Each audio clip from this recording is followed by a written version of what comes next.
you're really at a disadvantage if you don't have accurate data. You are left guessing, you are left using models, assumptions around who you're trying to reach. We say for years, we've said at Cardlytics and at Bridg that think about things like demographics, right? Demographics have been used historically to predict consumer purchase behavior. My target market for this particular product is men aged 25 to 45 who enjoy playing golf or what have you, because I believe those demographics are indicative of the market or the segment of customers that would want to buy my product. Welcome to the Marketing Rapport, a podcast created for and by marketing professionals who seek to better understand their consumers and design unique, personalized experiences that stand out in today's market. In each episode, hosts from Verisk Marketing Solutions connect you to industry thought leaders, practitioners, and experts focused on improving B2C experiences through powerful data-driven insights. It's about how we connect with our consumers and where we can partner together to do it better. This is the Marketing Rapport.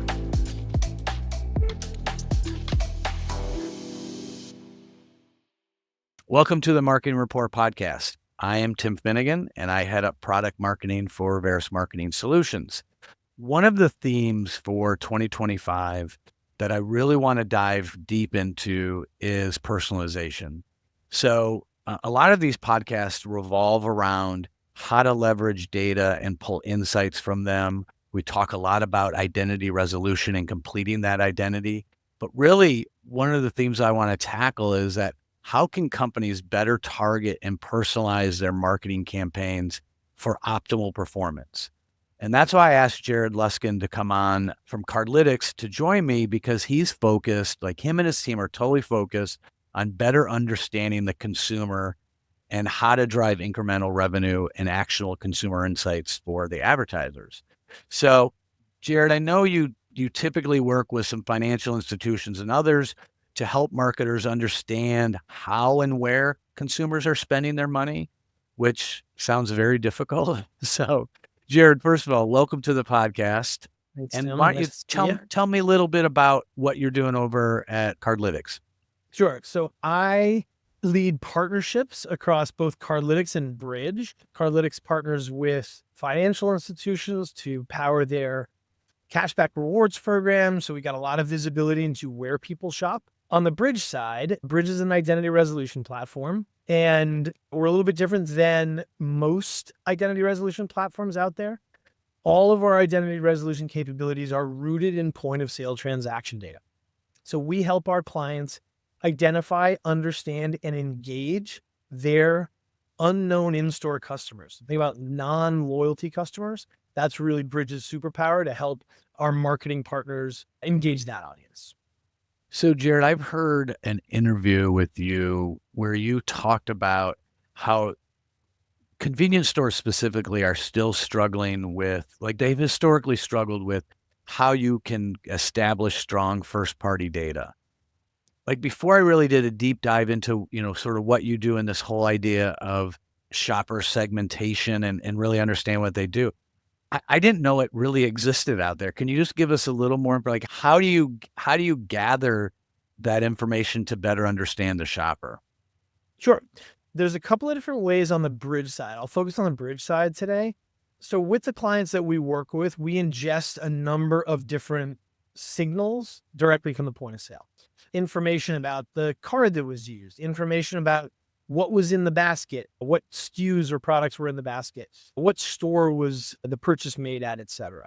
We tie all of those signals together to say probabilistically with a very high degree of confidence that card swipe was this shopper.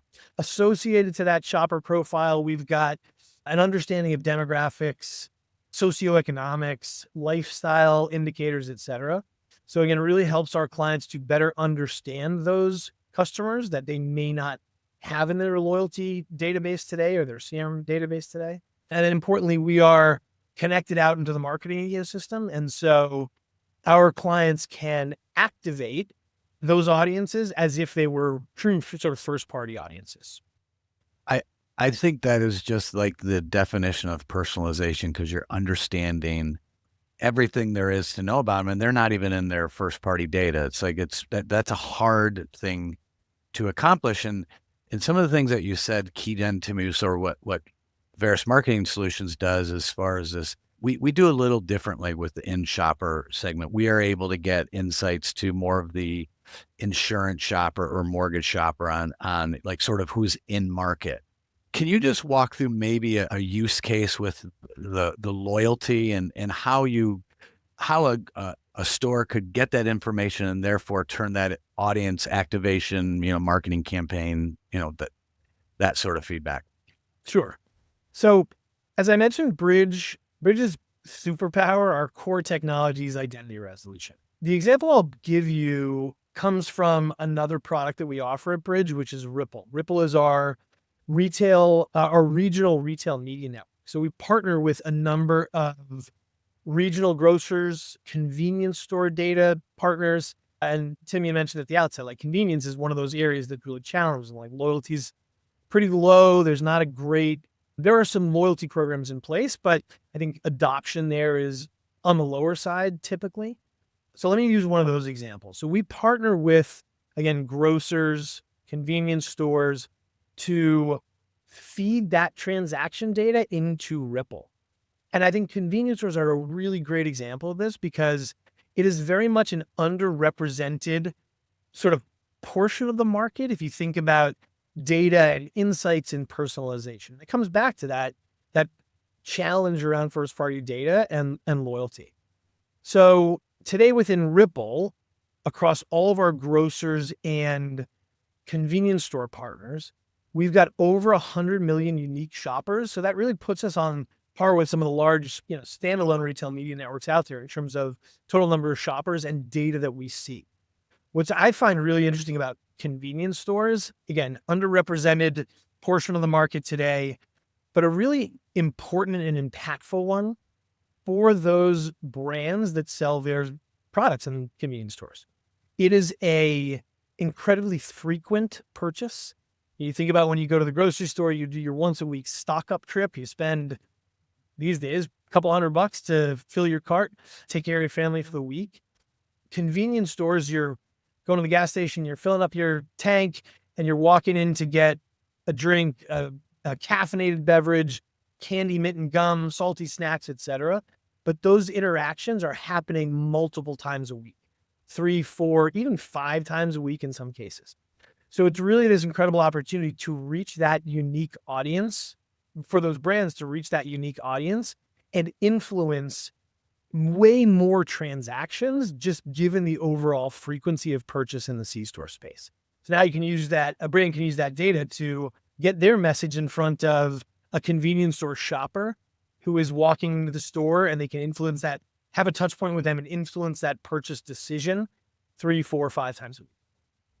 So Jared, you had mentioned data insights, a little personalization, just as sort of being this expert in the area, but maybe take yourself out of Bridge and Cardlytics. Like, just what's your opinion of how important data is? And because we've heard a lot about it, right? I mean, this is not new. Identity resolution, not new. Personalization, not new, but it always seems to be coming up. And hey, what do we need to do this year for marketing? It always seems to come up. So why do you think first it's still coming up, and what do you think can be done, as far as focus in those areas? Yeah, I mean, you're spot on, Tim. I think personalization talked about for decades. But I think the reality is, and this is not a new concept, data is the oil or the gasoline that powers that engine, right? Your efforts at personalization, at the old adage of right message, right customer, right time, you're really at a disadvantage if you don't have accurate data. You are left guessing, you are left using models, assumptions around who you're trying to reach. We say, for years we've said at Cardlytics and at Bridge that think about things like demographics, right? Demographics have been used historically to predict consumer purchase behavior. My target market for this particular product is men aged 25 to 45 who enjoy playing golf or what have you, because I believe those demographics are indicative of the market or the segment of customers that would want to buy my product. With the purchase data and the purchase intelligence, as we call it, that we have at Cardlytics and Bridg, there's no guesswork. We've taken the guesswork out of that because now, why target a demographic of somebody who might want to purchase your product when we can target those people who are purchasing your products? We can drive more incremental purchases of your products. We can help to target those people who are buying your competitors' products. So I really believe that good integration and orchestration of accurate data is incredibly powerful from that personalization perspective, because now you're not wasting impressions or clicks or what have you on people who maybe would want to buy your product. You know, these are the people that are in the market for your product. I almost got a tear to my eye, Jared. That was such a good answer. No, and it's so true. Is like you said something one that I really want to just sort of dive into when you talked about why market to someone that has never tried your product in essence versus the ones that are a loyal user of them, but you may not know. Even like a bag of chips is you still go back to the ones you've always gone to versus try new ones. It's like, oh, it's only a couple bucks, but it's still, there's so much loyalty in brands. Are you seeing the same thing with loyalty to brands, and are people willing to try new things from all the data that you're compiling? It is a great question. I tend to think that the idea of loyalty sometimes is a bit of a misnomer, right? And it is based again upon the data that the marketer has about their customers. In many cases, marketers look at their own first-party data and say, well, I've got a loyal customer. They shop with me as a retailer or a restaurant, or they buy my product 4 times a year. They are incredibly loyal. But oftentimes what those marketers aren't seeing is the rest of the wallet, the rest of the picture. They might buy your product 4 times a year. They may shop that category or buy products in that category or shop at retailers in that category 10 times a year. So even though they're shopping with you or buying your product 4 times a year and it feels like they're loyal, they're really they're frequent customers. And they are buying either multiple products or shopping multiple retailers in that category. But having that full wallet view of what a consumer is doing can, again, go back to the personalization message, can go back to how do you ensure that you're targeting the right customer? If I have a customer that's buying my product 4 times a year and they only shop the category 4 times a year, 100% loyal. Maybe you don't need to go after them. Maybe you could drive an incremental purchase, but I would much rather invest my marketing dollars on those customers that are buying my product 4 times a year and buying competitive products another 6 times a year.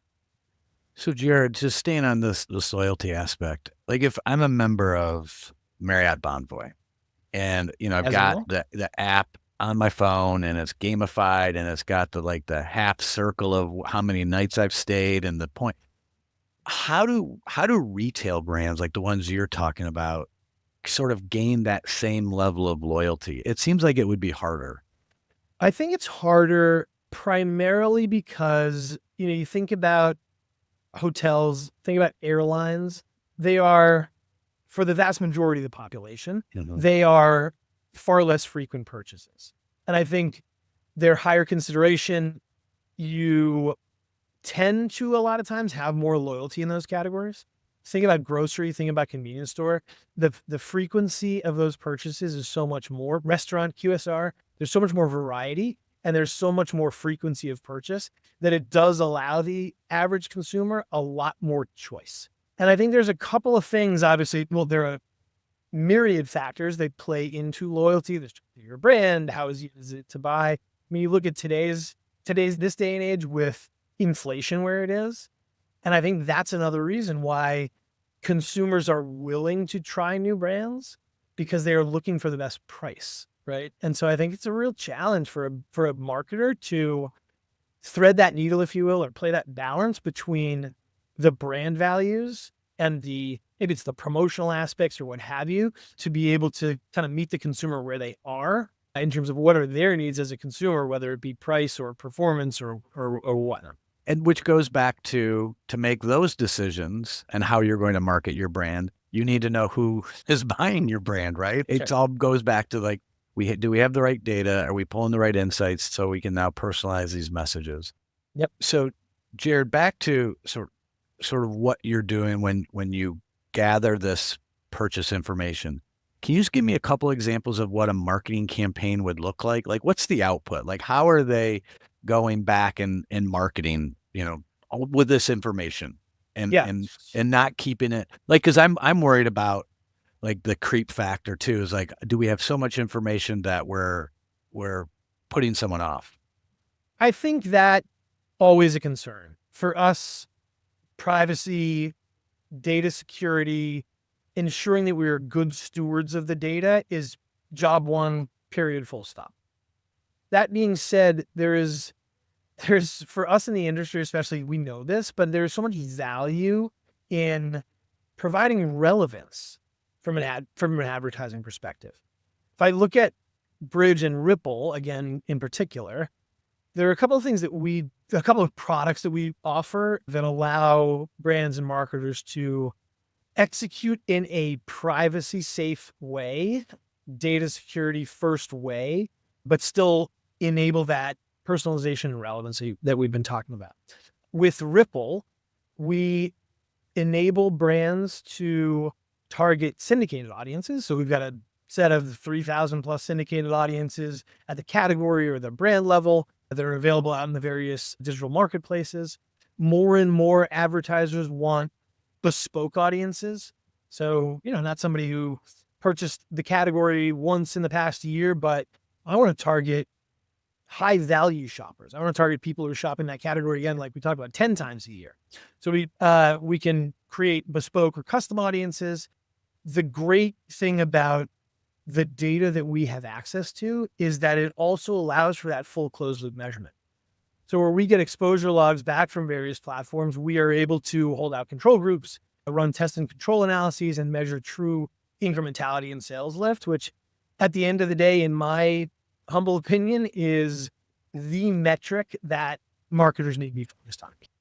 Why would you spend money to subsidize a purchase, if you will, that was already going to happen versus driving an incremental purchase and getting your dollars there? So we can measure that down to the penny. And then we do offer the ability to license data so that you can develop more insights as well. And that's where that notion of kind of whole wallet comes in, or whole store comes in. What are the other categories or products that my customers are buying? Who else are they shopping? What are adjacent categories that they're shopping? And you can make some really powerful business decisions coming out of that, whether that be around your pricing and promotional strategy, whether that be around new product development. Hey, we're a snacking brand and we don't have a popcorn brand. We see that popcorn sales seem to be taking off.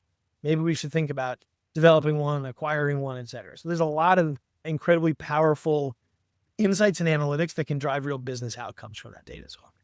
Jared, what I like about what you're saying is that it doesn't seem like there's a lot of guesswork. So when you have all this information, it's all based in fact and data, and here it is, and this is what we're going to do. It's not, we have this idea.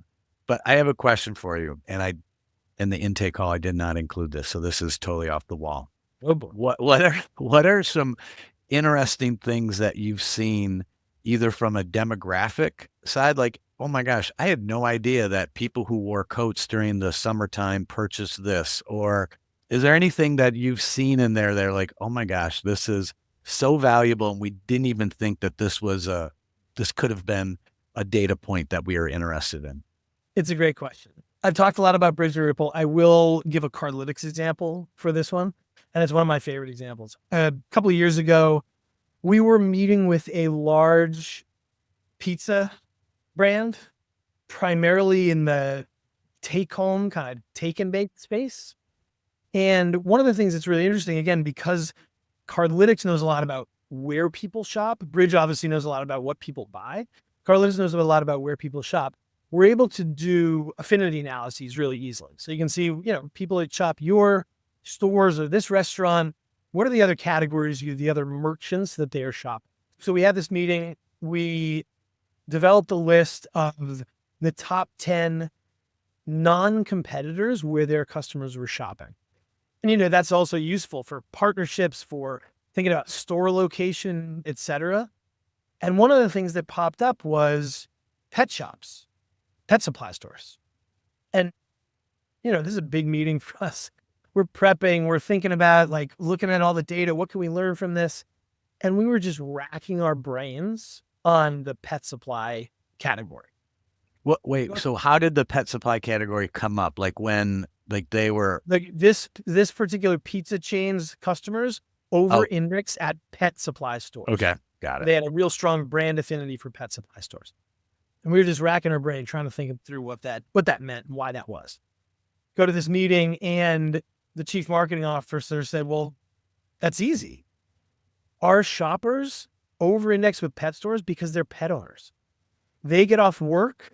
They don't have time to go out to dinner or go to the grocery store, or they're going to pick up a pizza to go home because they got to get home to feed their cat, take their dog on a walk, etc. So there are these really interesting nuggets, if you will, if you kind of dig into the nooks and crannies of the data, where you can find these affinities, these relationships that don't come top to mind, but again, can be incredibly powerful in terms of how you think about your business outcomes. Who are the consumers you might want to target? Maybe, now that pizza chain, target pet owners, right? Think about store location, right? Can you put it in the mall or the strip mall near a pet supply store? There's just a lot of really interesting analyses that can be done with that level of data. And especially it brings out one data point like that, like you said, brings out a myriad of options, partnerships. We're not competing with each other, but we can have some type of relationship. And to be fair, I think I have said to my wife, hey, I need to leave work early to take the dogs out. I've never said I need to leave work early to make sure the kids are okay. Jared, there's so much more I want to ask you, but I want to thank you for sharing your expertise, specifically on personalization, but really sharing stories of how you can pull insights out of data to sort of optimize these marketing campaigns. So thank you very much for joining the podcast today. It's always a pleasure, Tim. Anytime. Thank you for listening to this episode of the Marketing Rapport. This show is brought to you by Verisk Marketing Solutions, an organization created to help CMOs and their partners improve the reach, timing, relevance, and compliance of every consumer engagement. If you enjoyed this episode, make sure you subscribe to the Marketing Rapport wherever you get your podcasts, and check out the show notes for more information.